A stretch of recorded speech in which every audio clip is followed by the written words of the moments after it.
आपको question paper दिखाएंगे और बिल्कुल उसके बाद हम बात करेंगे। देखिए यह बिल्कुल ओरिजिनल क्वेश्चन पेपर है। आप देख पा रहे हैं कि यहाँ 100 वस्तुनिष्ठ प्रश्न दिया हुआ है और सभी प्रश्न देखिए यहाँ जो है ना इंग्लिश और हिंदी दोनों में दिया हुआ है, यानी हिंदी और इंग्लिश दोनों में दिया हुआ है। बिल्कुल यह ओरिजिनल पेपर है।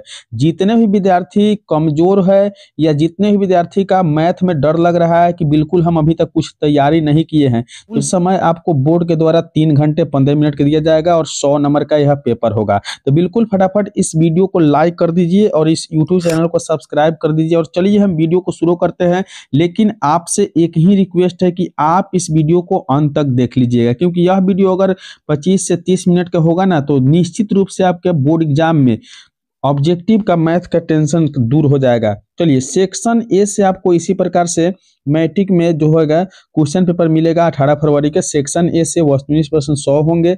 50 वस्तुनिष्ठ प्रश्नों को ओएमआर शीट में सही सही उत्तर देना होगा। तो चलिए हम वीडियो को शुरू करते हैं। आप लोग शुरू से अंत तक वीडियो को देख लीजिएगा। जितने भी विद्यार्थी इस क्लास से जुड़े हुए हैं ना, इस वीडियो को देख रहे हैं, तो आप लोग एक ही कोशिश करिएगा कि इस वीडियो को अंत तक देखिए। पहला प्रश्न दिया हुआ है कि रूट 19 क्या है। देखिए बाबू याद रखना है कि कोई भी संख्या रूट में हो, कोई भी संख्या रूट में हो, अगर उसका मान एक बार में बाहर नहीं निकलने वाला हो तो याद रखना है कि हमेशा क्या होता है, अपरिमेय संख्या होता है। यानी ऑप्शन बी बिल्कुल राइट उत्तर हो जाएगा। जैसे यहाँ रूट 19 दिया हुआ है, रूट 17 रहे या रूट 15 रहे या 115 रहे, कोई भी हो, मतलब इस प्रकार से आपको जो भी संख्या हो जो एक बार में रूट से बाहर नहीं निकलता है वो हमेशा याद रखना है कि आपका क्या होता है, अपरिमेय संख्या होता है। चलिए दूसरा नंबर प्रश्न देखिए। बिल्कुल ओरिजिनल पेपर, वायरल पेपर है। इतना समझ लीजिए कि बोर्ड से चुरा कर आप लोग के लिए पेपर लाए हैं और आप लोग पूरे वीडियो को अंत तक देख लीजिए। देखिए अगर यह वीडियो अगर 20 से 25 मिनट का होगा ना, इसका टेंशन नहीं करना है। अगर आप 20 से 25 मिनट इस वीडियो पर दे रहे हैं ना, तो निश्चित है कि आपका मैथ का जो है ना पेपर का वस्तुनिष्ठ प्रश्न यानी ऑब्जेक्टिव प्रश्न का टेंशन बिल्कुल दूर हो जाने वाला है। दिया हुआ है अगला प्रश्न, 140 के अभाज्य गुणनखंड में 7 का घात। अब देखिए घातांक वाला मैथ आपको आता है, तो अगर आप इस तरह से गुणनखंड तोड़ दीजिए, फिर यहाँ 35 कर लीजिए, फिर यहाँ 5 सतह 35। देखिए इस प्रकार के प्रश्न भी आपके बोर्ड एग्जाम में निश्चित रूप से आता है और बिल्कुल यह आने वाला है। तो देखिए 140 के गुणनखंड में 2 दो बार आया है, 2 को देख रहे हैं, पावर 2 रखेंगे 2 बार आया है, 5 एक बार आया है, 7 एक बार आया है। तो पूछा गया है कि 140 के अभाज्य गुणनखंड में 7 के घात कितना है। तो देख सकते हैं कि 7 का घात बिल्कुल 1 है, क्योंकि यह 7 एक बार आया है, इसलिए इसका घात कितना हो जाएगा, 1 हो जाएगा। चलिए देखिए 3 नंबर प्रश्न, यूक्लिड विभाजन प्रमेयिका के अनुसार किन्हीं दो धनात्मक पूर्णांक जैसे ए और बी है, इसके लिए अद्वितीय पूर्णांक क्यू और आर विद्यमान रहता है।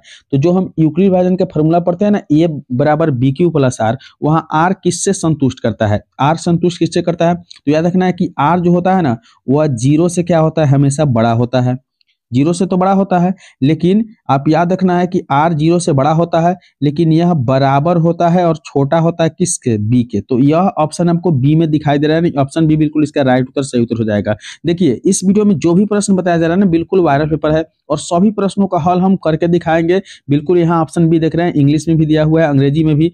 तो बिल्कुल आप लोग कोशिश बस यही करिएगा कि इस वीडियो को अंत तक देख लीजिएगा। और इस यूट्यूब चैनल के द्वारा जो है ना सुबह 6 बजे और शाम 6 बजे बिल्कुल आपको वीडियो देखने के लिए मिल रहा है, जो सभी वीडियो इंपॉर्टेंट है आपके बोर्ड एग्जाम के लिए। तो बिल्कुल एक भी वीडियो को मिस नहीं करिए और इसके लिए आप यूट्यूब चैनल को बिल्कुल सब्सक्राइब ही कर लीजिए। चलिए अगले प्रश्न 4 नंबर प्रश्न देखिए। दिया हुआ है कि यदि m एक धनात्मक पूर्णांक हो तो धनात्मक सम पूर्णांक का रूप होना चाहिए। तो सम देखिए, अब जिसमें आप पढ़े हुए हैं सम संख्या की 2 होता है, 4 होता है, 6 होता है, तो ये संख्या जिसमें लगा हुआ है वो सम हो जाएगा। अब देखिए कि यहाँ 1 लगा हुआ है, 1 तो विषम संख्या होता है, यहाँ 3 है, 3 भी विषम संख्या होता है, यहाँ 5 है, 5 भी विषम संख्या है। तो आपसे सम पूछा गया है, क्या पूछा गया है, सम पूर्णांक। तो सम पूर्णांक आपका क्या है, ऑप्शन बी बिल्कुल इसका राइट उत्तर है। बिल्कुल सभी प्रश्न का एक्सप्लेनेशन यानी पूरे हूबहू आपको बताया जाएगा, ताकि आप एक वीडियो देख ले और मैथ का टेंशन बिल्कुल दूर हो जाए। चलिए देखिए 5 नंबर प्रश्न है कि प्रत्येक अपरिमेय संख्या होती है। प्रत्येक अपरिमेय संख्या क्या होती है, याद रखना है कि ना प्रत्येक अपरिमेय संख्या जो होती है ना एक प्रकार से क्या होती है, वो एक वास्तविक संख्या होती है। जैसे कि आप वास्तविक संख्या में पढ़े होइएगा कि परिमेय संख्या एवं अपरिमेय संख्याओं के समूह को वास्तविक संख्या कहा जाता है। तो अगर अपरिमेय हो या परिमेय हो, दोनों क्या होते हैं, हमेशा एक वास्तविक संख्या होते हैं। ऑप्शन डी बिल्कुल इसका राइट उत्तर सही उत्तर हो जाएगा। बिल्कुल 100% वायरल पेपर है। आप वीडियो को लाइक करिए और इस यूट्यूब चैनल को सब्सक्राइब करिए और अपने दोस्तों के साथ शेयर करिए, ताकि आपका दोस्त भी देख ले इस वीडियो को। तो 6 नंबर प्रश्न है कि निम्नलिखित में किसका दशमलव प्रसार शांत होगा। देखिए दशमलव प्रसार शांत जो होता है ना, इसके निकालने के लिए एक आसान ट्रिक आता है, 2 का पावर m और 5 का पावर n, यानी किसी भी हर का गुणनखंड में 2 और 5 आपको दिखाई दे वह बिल्कुल शांत हो जाएगा। अब 91 में देखिए, 91 में तो 2 और 5 आने की कोई चांस ही नहीं है। या 80 देखिए, अगर 80 का हम गुणनखंड करते हैं तो 2 से हमारे पास कितना हो जाएगा 40, 2 से हम फिर करेंगे कितना हो जाएगा 20, फिर हम 2 से करेंगे कितना हो जाएगा 10, फिर हम 2 से करेंगे तो 2 पचे 10। अब यहाँ देखिए 2 हमें 4 बार मिला, 5 कितने बार मिला 1, इसके मतलब यही हमारा राइट उत्तर हो जाने वाला है। यानी हमसे पूछा गया है कि निम्नलिखित में किसका दशमलव प्रसार शांत होता है, तो याद रखना है कि जिसका हर का गुणनखंड 2 और 5 के रूप में होता है वही हमेशा शांत होता है। यानी 19/80 जो है बिल्कुल ऑप्शन बी बिल्कुल राइट उत्तर है, यह आपका शांत होने वाला है। तो 6 नंबर प्रश्न का सही उत्तर बी। बिल्कुल एक एक प्रश्न का निचोड़ हल आपको मिलेगा और बिल्कुल यह वायरल पेपर ओरिजिनल पेपर है, बिल्कुल सभी प्रश्नों को देख कर जाइएगा। तो 7 नंबर प्रश्न में दिया हुआ है निम्नलिखित में कौन परिमेय संख्या है। अब इसे भी याद रखना है कि परिमेय संख्या वही होता है जो एक बार में रूट से बाहर हो जाए। अब यहाँ देखिए रूट में 16 का वर्गमूल तो 4 होता है लेकिन 7 का वर्गमूल नहीं होता, तो ये कभी आपका परिमेय संख्या नहीं होगा। यहाँ देखिए यहाँ रूट 100 का वर्गमूल कितना होता है तो 10 होता है, और फिर आप लोग देख रहे हैं कि रूट 100 का वर्गमूल कितना होता है 10 होता है, और 10 में 10 जोड़ देंगे 20 हो जाएगा। तो यहाँ आप देख रहे हैं कि 20 आ गया हमारा रूट से बाहर, लेकिन यहाँ रूट 4 का तो वर्गमूल होता है, 3 का वर्गमूल नहीं होता है। यहाँ रूट 25 का वर्गमूल होता है लेकिन 5 का नहीं होता है। तो इस प्रकार से हमें देखने में पता चल रहा है कि ऑप्शन बी जो है ना बिल्कुल इसका राइट उत्तर होने वाला है। यानी परिमेय संख्या वही होता है जो एक बार में रूट से बाहर हो जाए, यानी ऑप्शन बी बिल्कुल इसका राइट उत्तर सही उत्तर हो जाएगा। तो सभी प्रश्नों का जो है ना आपका सही सही हल करके बताया जाएगा। बिल्कुल आप इस वीडियो को लाइक करिए, यूट्यूब चैनल को सब्सक्राइब करिए और दोस्तों के साथ शेयर भी करिए। तो दिया हुआ है 8 नंबर प्रश्न में कि यदि 42 35 गुने 1 गुने 7 इसका गुणनखंड दिया हुआ है, आप देख रहे हैं। उसके बाद में देखिए 35 का भी यहाँ दिया हुआ है, तो कहा कि 42 और 35 का मसा क्या होना चाहिए। अगर इससे आपको गुणनखंड से समझ में नहीं आए तो शॉर्ट ट्रिक क्या होता है कि देखिए सबसे बड़ा संख्या कितना है 42 है और छोटा संख्या कितना है 35 है, तो इस तरह से भागा दे दीजिए। अब एक बार में हम यहाँ 35 लिख सकते हैं। अब देखिए हम घटाने के बाद में क्या करेंगे, 12 में से 5 घटेगा 7 हो जाएगा, ये दोनों कट जाएगा। अब 35 को यहाँ उतार लीजिए। अब देखिए कि 7 पचे 35, यानी पूरा पूरी किससे कटा तो 7 से कटा। अब 7 देख लीजिए कौन से ऑप्शन में है, तो आप देख रहे हैं 7 जो है ना ऑप्शन बी में दिया हुआ है, बिल्कुल इसका सही उत्तर ऑप्शन बी हो जाएगा। यानी आपसे प्रश्न पूछा गया है, फिर से एक बार और देखेंगे कि यदि 42 का गुणनखंड यहाँ दिया हुआ है और यहाँ 35 का गुणनखंड भी दिया हुआ है, तो इसमें पूछा है कि मौसा कितना होगा, तो बिल्कुल आपका 7 राइट उत्तर सही उत्तर हो जाएगा। तो 8 नंबर प्रश्न का सही उत्तर बी हो जाएगा। चलिए बढ़ते हैं अगले प्रश्न की ओर। 9 नंबर प्रश्न दिया हुआ है यदि px जो है ना, ये px का मान x³ + 1 है और qx का मान x+1 है से भाग दिया जाए ना, तब भागफल के घात कितना होना चाहिए। अब देखिए भाग देना है, भाग भी आपको सब्जेक्टिव पे भी आता है, याद रखना है। तो देखिए हमारे पास px जो है x³ + 1 है और हमारे पास qx जो है जिससे भाग देना है वो x+1 है। अब हमें देखना है, सोचना है। देखिए बहुत नॉर्मल ट्रिक होता है। यहाँ देखिए x का पावर कितना है 3 है, यहाँ x का पावर कितना है 1 है, तो हमारे कितने पावर की आवश्यकता है x के पावर 2। अब जैसे हम x के पावर 2 देखे, ये हमारा क्या हो गया भागफल, क्योंकि अगर हम x² से इस x में गुना करें तो x के पावर 3 हो जाएगा। तो हमसे पूछा गया है कि भागफल का घात कितना होना चाहिए, तो भागफल का घात कितना है x के पावर 2 है, यानी 2 घात है। अब हमें खोजना है कि 2 किस ऑप्शन में है, तो देख रहे हैं कि 2 ऑप्शन बी में दिया हुआ है, यानी 9 नंबर प्रश्न का सही उत्तर ऑप्शन बी हो जाएगा। तो बिल्कुल इस वीडियो को लाइक करिए और दोस्तों के साथ शेयर करिए और सब्सक्राइब करके हमें सपोर्ट जरूर करिएगा। तो चलिए हम अगले प्रश्न 10 नंबर प्रश्न की ओर बढ़ते हैं। 10 नंबर प्रश्न दिया हुआ है कि द्विघात बहुपद इतना का शून्यक होगा। आप शून्यक निकालने के लिए हम इतना आसान ट्रिक आपको बता देंगे कि आप किसी भी गुणनखंड का शून्यक चुटकी में भी निकाल सकते हैं। देखिए पहला संख्या ए होता है, दूसरा संख्या बी होता है, तीसरा का क्या होता है सी होता है। तो बी है और सी है, देख रहे हैं। अब हमें क्या करना है, इसका एसी फैक्टर निकालना है, यानी ए और सी का मान से गुना करना है। अब जैसे ए के जगह पर x² है और सी के जगह पर आप देख पा रहे हैं कितना है, तो -3 है।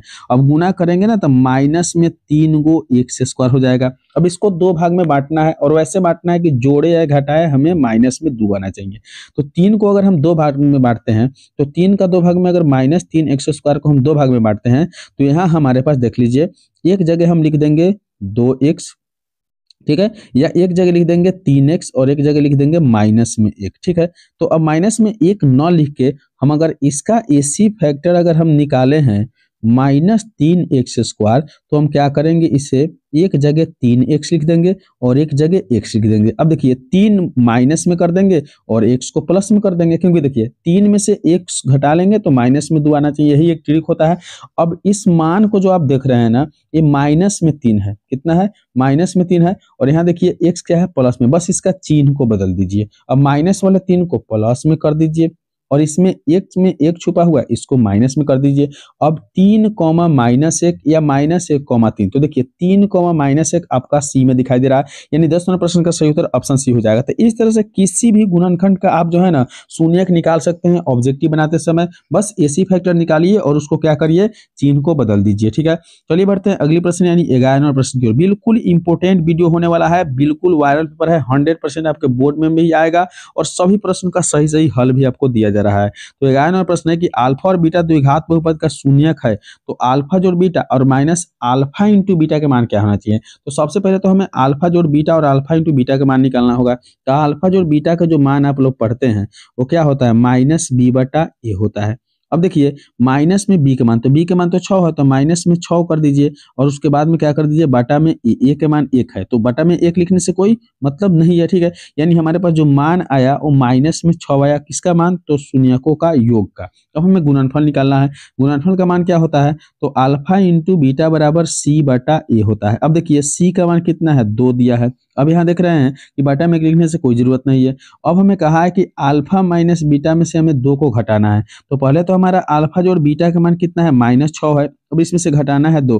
अब जैसे घटाएंगे तो दोनों जोड़कर माइनस में 8 हो जाएगा। अब -8 जहां दिया हुआ है ना, वही आपका बिल्कुल सही उत्तर हो जाएगा। तो देख पा रहे हैं कि ऑप्शन बी में जो है ना दिया हुआ है -8, इसलिए 11 नंबर प्रश्न का सही उत्तर ऑप्शन बी है। बिल्कुल आप वीडियो को एक बार कंप्लीट देख लीजिए और अगर आपको समझने में परेशानी हो रहा है तो बिल्कुल इस वीडियो को दोबारा देख लीजिए। अगर 2 बार देख लेते हैं तो निश्चित रूप से सभी डाउट आपका खत्म हो जाएगा, बिल्कुल आपका तैयारी 100% श्योर हो जाएगा। 12 नंबर प्रश्न है कि यदि x² -1 के x और -42 का x शून्यक माइनस में 3 है, तो k का मान क्या होना चाहिए। तो बिल्कुल आसान है। अब देखिए कैसे करना है कि x² को x² रहने देना है और माइनस में देखिए यहाँ देखिए 3 जो है, यहाँ 3 जो देख रहे हैं वहाँ x के जगह पर रखना। अब देखिए x की जगह पर 3 रखेंगे तो 3 का स्क्वायर करने पे क्या हो जाएगा, 9 हो जाएगा। ठीक है, और माइनस में के x करेंगे तो k है माइनस में 3 है और माइनस में k है, तो जो गुना करेंगे प्लस में हो जाएगा और यहाँ कितना हो जाएगा, 3 गो k और माइनस में 42 है, बराबर में 0 रखना है, याद रखना है। ठीक है, यानी जहाँ जहाँ x है वहाँ आपको क्या करना है, -3 को रखना है। अब देखिए कि यहाँ हमारे पास प्लस में 3 गो k है। अब देखिए कि -42 है, अब 42 में से 9 को घटाते हैं, तो 42 में से अगर हम 9 घटा लेंगे तो कितना हो जाएगा, तो हमारे पास 33 आ जाएगा माइनस में। अब माइनस में 33 है ना, तो इसको दाहिने कर देंगे तो यह क्या हो जाएगा, प्लस में 33 हो जाएगा। अब देखिए कि इस 3 से 33 को कितना बार में घटाया जा सकता है, 11 बार में, तो k का मान आपका कितना हो जाएगा, 11 हो जाएगा। अब ऑप्शन खोजना है कि k का मान 11 कहाँ है, यानी 11 जो होगा वही ऑप्शन सही होगा। तो देख पा रहे हैं कि ऑप्शन सी में बिल्कुल 11 दिया हुआ है, यानी ऑप्शन सी बिल्कुल इसका राइट उत्तर, सही उत्तर हो जाएगा। बिल्कुल आप इस वीडियो को लाइक करिए और इस यूट्यूब चैनल को सब्सक्राइब करिए और बिल्कुल अपने प्यारे दोस्तों के साथ शेयर भी जरूर कीजिएगा और बिल्कुल शुरू से अंत तक इस वीडियो को देखिए। एक बार में नहीं हो पा रहा है तो दोबारा देखिए, बिल्कुल आपका तैयारी कंप्लीट हो जाएगा।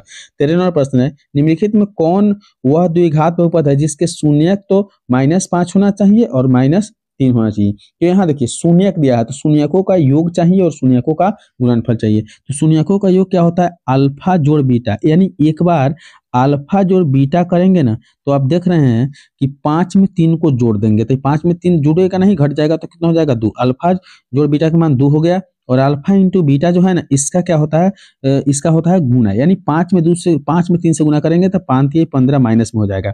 अब आप फार्मूला पढ़े होइएगा कि x² माइनस अल्फा जोड़ बीटा। अब जहां अल्फा जोड़ बीटा है वहां हमें क्या रखना है, तो 2 रखना है और x है तो x लगाना है और फिर क्या है, अल्फा x² माइनस अल्फा जोड़ beta into x plus alpha into beta बराबर 0। अब प्लस में अल्फा इंटू बीटा का मान कितना लिखना है, माइनस में 15 है। देखिए यहाँ वाला संख्या क्या हो जाएगा, माइनस हो जाएगा 15। ठीक है, अब इस प्रकार से आप देख लीजिए कि x² माइनस 2x माइनस 15 कहाँ दिया है, तो x² माइनस 2x माइनस 15 जो आप देख पा रहे हैं वो ऑप्शन डी में दिया हुआ है, यानी ऑप्शन डी बिल्कुल इसका राइट उत्तर, सही उत्तर हो जाएगा। तो फटाफट इस यूट्यूब चैनल को सब्सक्राइब करिए, वीडियो को लाइक करिए, दोस्तों के साथ शेयर जरूर कीजिएगा। 14वां प्रश्न है, यदि बहुपद px का एक गुणनखंड x प्लस 2 है तो px का एक शून्य क्या होना चाहिए। बिल्कुल आसान प्रश्न, x प्लस 2 बराबर हम 0 कर लेंगे और x का मान हमारे दाहिने में जाने के बाद क्या हो जाएगा, -2 हो जाएगा। यानी ऑप्शन बी बिल्कुल इसका राइट उत्तर, सही उत्तर हो जाएगा। बिल्कुल 100% वायरल पेपर है और सभी प्रश्न आपके बोर्ड एग्जाम में आने वाले हैं, बस आपको कंप्लीट इस वीडियो को देखना है। देखिए अगले प्रश्न दिया हुआ है 15वां प्रश्न। 15वां प्रश्न में देख पा रहे हैं, दिया है कि बहुपद इतना का घात क्या होना चाहिए। अब देखिए यहीं पे घात निकल गया। अब जैसे हम x से 7x² में गुना करेंगे तो 7x³ हो जाएगा। अब यहीं पे देखिए घात कितना हो गया, 3 हो गया। तो याद रखना कि जब भी घात पूछा जाए ना तो सबसे बड़ा जो घात होता है ना उसी को लिया जाता है। यानी ऑप्शन सी बिल्कुल इसका राइट उत्तर, सही उत्तर हो जाएगा। बाकी गुना करने की कोई जरूरत नहीं है। यानी 15वां प्रश्न का सही उत्तर बिल्कुल सी हो जाएगा। चलिए बढ़ते हैं अगली प्रश्न की ओर। अगले प्रश्न आप लोग देख पा रहे हैं, दिया हुआ है 16वां प्रश्न में। बिल्कुल वायरल पेपर, इंपोर्टेंट वीडियो है और सभी प्रश्न इंपोर्टेंट होने वाला है। घात 1 वाले बहुपद को क्या कहते हैं। तो एक घात वाले बहुपद को रैखिक बहुपद कहा जाता है। अगर 2 घात वाले बहुपद पूछा जाए तो द्विघात और 3 घात वाले को तो त्रिघात, याद रखना है। तो यहाँ पूछा गया है कि एक घात वाले, तो एक घात वाले बहुपद रैखिक बहुपद होते हैं। यानी ऑप्शन बी बिल्कुल इसका राइट उत्तर, सही उत्तर हो जाएगा। चलिए बढ़ते हैं अगले प्रश्न की ओर। 16वां प्रश्न के बाद 17वां प्रश्न की ओर बढ़ेंगे। 17वां प्रश्न में दिया हुआ है कि यदि x प्लस वाई का मान 14 और x माइनस वाई का मान 4 हो तो इसमें से हल क्या होगा। देखिए अभी इस हल को आप प्रतिस्थापन विधि से करिए या विलोपन विधि से करिए, यह आपके ऊपर निर्भर करता है। ठीक है, तो देखिए कि हमारे पास x प्लस वाई बराबर कितना दिया है, 14 दिया है, और वही हमारे पास x माइनस वाई बराबर कितना है, 4। अगर हम प्रतिस्थापन विधि से हल करते हैं तो हम या तो जोड़ेंगे नहीं तो घटाएंगे। तो अगर हम जोड़ते हैं तो ये दोनों कट जाएगा और एक x जोड़ देंगे, 2 x यहाँ जोड़ देंगे तो 14 4 कितना हो जाएगा, 18। अब 2 से देखिए 18 9 बार में कट गया। अब x के मान यहाँ कितना आ गया, 9 आ गया। तो जैसे आपके पास x के मान 9 आ जाए किसी एक समीकरण में रख लीजिए। मान लेते हैं कि हम समीकरण 1 में ही रखे चाहे 2 में रखे। अगर हम 2 में ही रखे या x में रखे कोई फर्क नहीं पड़ने वाला है। तो x में रखेंगे, 1 में रखेंगे तो x प्लस वाई बराबर कितना दिया है, 14। अब हमें x के मान 9 रखना है तो 9 प्लस वाई बराबर क्या हो जाएगा, 14। अब y के मान निकालेंगे तो 14 में से 9 को घटा लेंगे, y के मान हमारा 5 हो जाएगा। यानी x के मान देख लीजिए यहाँ 9 है और y के मान 5। अब x के मान 9 और y के मान 5 खोज लीजिए। तो x के मान 9 और y के मान 5 देख रहे हैं, ऑप्शन ए में बिल्कुल इसका राइट उत्तर, सही उत्तर हो जाएगा। तो इस प्रश्न का जो सही उत्तर है वह आपका ऑप्शन ए हो जाएगा। तो बिल्कुल सभी प्रश्न का 100% ओरिजिनल हल यानी सही हल किया जा रहा है और बिल्कुल यह वायरल पेपर है। तो आप वीडियो को कंप्लीट देखिए और बिल्कुल इस वीडियो को लाइक कर दीजिए और चैनल को सब्सक्राइब कर दीजिए। दिया हुआ है कि 2 रैखिक समीकरणों के लेखा चित्र यदि प्रतिच्छेदी रेखाएं हो तो हलों की संख्या कितनी होनी चाहिए। अब 2 रैखिक समीकरण है, देखिए 2 रैखिक समीकरण है इस तरह से। अब समीकरणों को लेखा चित्र प्रतिच्छेद रेखाएं होती है, प्रतिच्छेद करती हुई रेखाएं होती है। तो देखिए इसका हल क्या होना चाहिए। अब देखिए प्रतिच्छेद, अब आपको समझना है कि a1 बटा a2 बराबर नहीं होता है b1 बटा b2 के बराबर नहीं होता है c1 बटा c2 को। उस अवस्था में जो है ना प्रतिच्छेदी रेखाएं होती है और जब प्रतिच्छेदी रेखाएं होगा तो इसका अद्वितीय हल होता है। ठीक है, तो अद्वितीय हल इसमें तो कहीं दिया नहीं हुआ है। ठीक है, तो यह हो जाएगा आपका ऑप्शन डी, यानी ऑप्शन डी बिल्कुल इसका राइट उत्तर, सही उत्तर हो जाएगा। चलिए बढ़ते अगले प्रश्न की ओर। 19वां प्रश्न देखिए, बिल्कुल वायरल पेपर है, 100% यह पेपर बोर्ड एग्जाम में आएंगे, बस आप वीडियो को कंप्लीट देखिए। रैखिक समीकरण दिया हुआ है, यहाँ दिया हुआ है, इसके कितने हल होंगे। बिल्कुल आसान प्रश्न है। अब देखिए पहले वाला a1 होता है, b1 होता है, c1 होता है, फिर a2 होता है, फिर b2 होता है, फिर क्या होता है, c2 होता है। अब हमें क्या करना है, बारी बारी से एक दूसरे के बाटा में करना है। इसमें 1 छुपा हुआ है तो 1 के बाटा में 3, अब 1 बटा 3 कर दीजिए कॉमा। अब देखिए यहाँ देखिए 3 बटा 9, अब 3 बटा 9 कर दीजिए कॉमा। यहाँ देखिए -3, देखिए इसके साथ भी माइनस है, माइनस को भूलना नहीं है, माइनस इसके साथ भी है। अब देखिए माइनस में 3 बटा 2, माइनस में 3 बटा 2। ठीक है, अब देखिए ये एक दूसरे के बराबर नहीं है, यानी अगर 1 बटा 3 है इसका घटा दे तो 1 बटा 3 आ जाएगा, लेकिन ये बराबर नहीं है। यानी हम देख रहे हैं कि पहला जो है ना नहीं बराबर है दूसरा का, ना दूसरा बराबर है तीसरा के, कोई एक दूसरे के बराबर नहीं है। तो कोई एक दूसरे के बराबर नहीं होता है, इस अवस्था में जो है क्या हो जाता है, केवल एक हल हो जाता है। यानी अपरिमित रूप से अनेक हल नहीं होगा, कोई हल नहीं होगा, केवल एक हल, यानी अद्वितीय हल जिसको कहा जाता है। तो 19वां प्रश्न का सही उत्तर ऑप्शन ए हो जाएगा, बिल्कुल राइट उत्तर है। चलिए देखते हैं अगली प्रश्न की ओर। अगली प्रश्न यानी 20 नंबर प्रश्न दिया हुआ है, बिल्कुल देख पा रहे हैं 20 नंबर प्रश्न बिल्कुल इंपॉर्टेंट प्रश्न है। दिया है कि यदि a1 बटा a2 बराबर b1 बटा b2 बराबर c1 बटा cu तो समीकरण इतना का आलेख कैसा होना चाहिए। देखिए तीनों अगर बराबर हो तो उस अवस्था में आलेख जो होता है ना सरल समपाती होता है ना, समपाती सरल रेखाएं होती है। ऑप्शन बी बिल्कुल इसका राइट उत्तर हो जाएगा। यानी 20% बिल्कुल फॉर्मूला से पूछा गया, ऑप्शन बी बिल्कुल इसका राइट उत्तर हो जाएगा। अगली प्रश्न देखिए, दिया हुआ है 21 कि 3x बराबर 12 का आलेख क्या होना चाहिए। तो अब देखिए कि हम x को वैल्यू निकाले तो 3 से 3 चौका 12, यानी x का मान कितना हो जाएगा 4 हो गया। अब x का मान 4 है तो 4 किस अक्ष पे जाएगा, तो x अक्ष पे जाएगा, इसलिए x का समानांतर हो जाएगा। याद रखना है कि सॉरी x का समानांतर नहीं होगा, y का समानांतर हो जाएगा, क्योंकि ये इस तरह से जाएगा ना x वाले पर, और यहाँ x और यहाँ y। तो देखिए अब हमारा मान अगर 4 यहाँ पर आ रहा है चाहे 3 आ रहा है तो हम इस तरह से जाएगा, ठीक है, यानी एक y के समानांतर जाएगा। ऑप्शन बी बिल्कुल इसका राइट उत्तर सही उत्तर हो जाएगा। अगले प्रश्न की ओर बढ़ते हैं। 22वां प्रश्न दिया हुआ है कि निम्नलिखित में कौन द्विघात समीकरण नहीं है। अब द्विघात समीकरण नहीं है, यह पकड़ना है।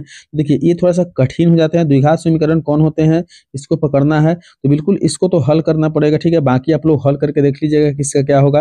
बिल्कुल इसको गुना करना है, ये स्क्वायर करना है, सभी का हल निकालना है। ये आप लोग के ऊपर छोड़ रहे हैं कि 22वें प्रश्न का कितना आंसर होगा, आप लोग बताएंगे। चलिए अगले प्रश्न की ओर बढ़ते हैं। 23वां प्रश्न। 23वां प्रश्न दिया हुआ है कि के किस मान के लिए इतना इतना का समीकरण जो होगा वास्तविक और असमान होगा। तो के का मान पूछा, विवेचक डी बराबर 0 हो जाएगा, यानी डी का मान क्या होता है बी स्क्वायर माइनस 4ac बराबर 0। अब बी का मान 6 है, देखिए यहाँ 6 है तो 6 का स्क्वायर 36 होता है। अब 4ac तो 4 गुने 1 गुने, अब यहाँ देखिए के दिया हुआ है गुना में, ठीक है, अब बराबर में 0। अब जैसे हम -36 माइनस 4 के गुना करेंगे, अब दाहिने में चला आएगा तो हो जाएगा 0।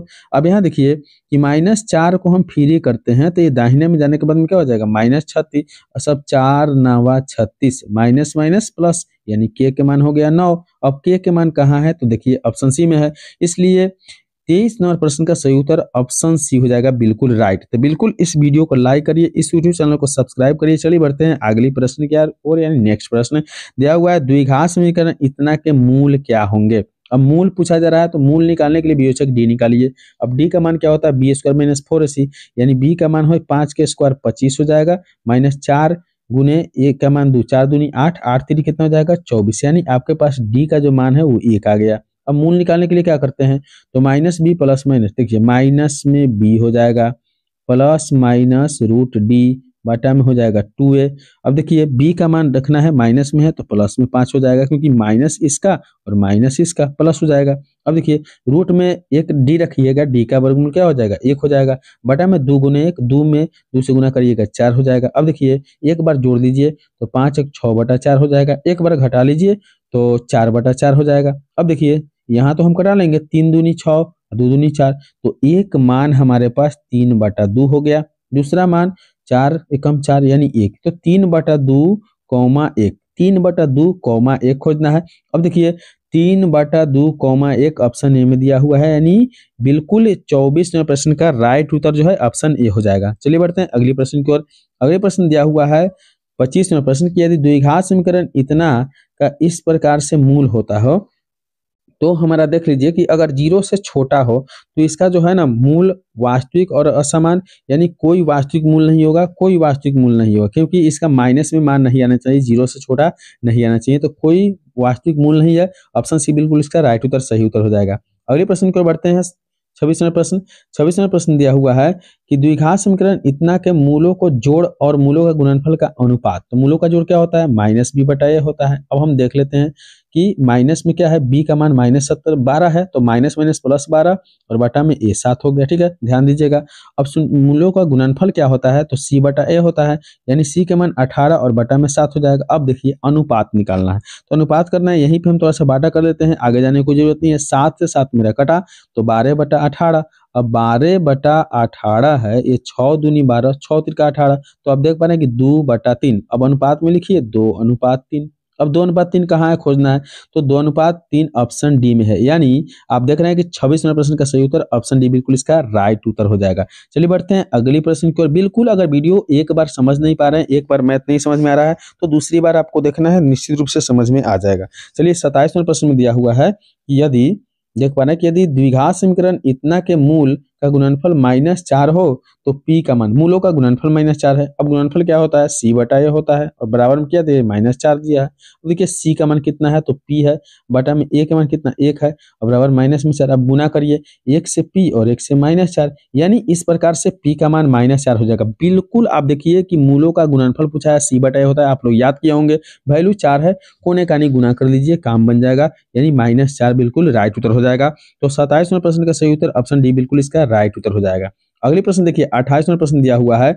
28 नंबर की द्विघात समीकरण x square plus P x plus Q का विवेचक होगा। अब देखिए विवेचक निकालने का फॉर्मूला आता है बी स्क्वायर माइनस 4ac। अब बी के जगह पर देखिए कितना है, पी है, तो पी स्क्वायर हो जाएगा माइनस 4 गुने ए सी, तो 4 ए का मान तो इसमें 1 होगा ना, तो क्यू यहाँ है तो 4 क्यू। अब देखिए पी स्क्वायर माइनस 4 क्यू खोजिए, तो पी स्क्वायर माइनस 4 क्यू जो है ऑप्शन ए में दिया हुआ है, यानी इस प्रश्न का सही उत्तर ऑप्शन ए हो जाएगा।